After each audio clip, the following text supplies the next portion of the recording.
Hi, I'm Brian. I'm Ben. And together we are Not Just Me.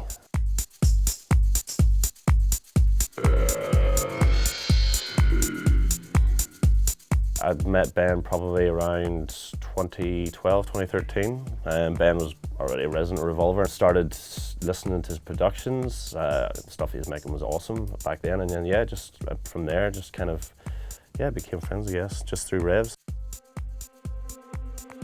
I myself probably back then was more focused on trying to just work my way into the DJing circuit. Writing wasn't probably a priority. So I've obviously been writing records for a long time under Silversix, and we sort of always toyed the idea since knowing Brian for a lot of time that, you know, we're kind of different in what the music we like, but the stuff that we like the same is very sort of it gels quite well, so we get what each other likes. There's always a respect for what we both play, so I feel like when you I guess combine the two together, you get a really good, unique synergy. Some of the records Ben wrote, especially when he wrote this record maybe 7-8 years ago, we did a remix for Franz Killed called Clockworks, and it just blew my mind. I love stuff that's just completely outside the box of thinking, and you can get more of you can get some really good, I guess, really good unique workflow, when you go down that road. So how we work, obviously I've been producing a lot longer than sort of what Brian has gotten into, but I think it's why it works. Working with two producers, it's really hard to do because you just butt heads all the time.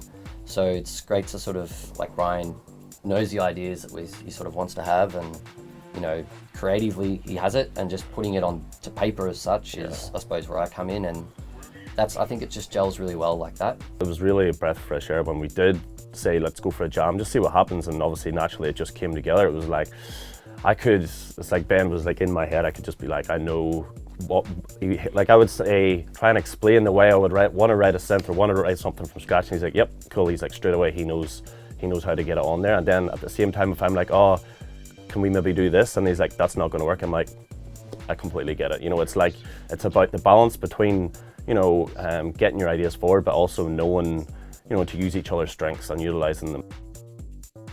So our first release is called Syren, and it's coming out on the 21st of May on Thieves label. It should be up for pre-order a couple of weeks beforehand on Beatport. It's just a housey club record. I think it sort of should gel with a lot of people. I kind of think it's unique, but it's not too unique. It's not a super niche record, I feel like it can resonate with different kinds of artists, which is why we like it. I think it's something you could play at a warm-up set, or you could play at peak time, which is, when we got that riff going and got that rolling, it was like, we were really into it. It was actually the first thing we worked on, so it just feels natural. This is the first one that goes out through, I guess, our own label that we're so excited about in conjunction with Thieves to finally get this off the ground. So we're super excited. A lot of our stuff will be going out through this that we're so excited about.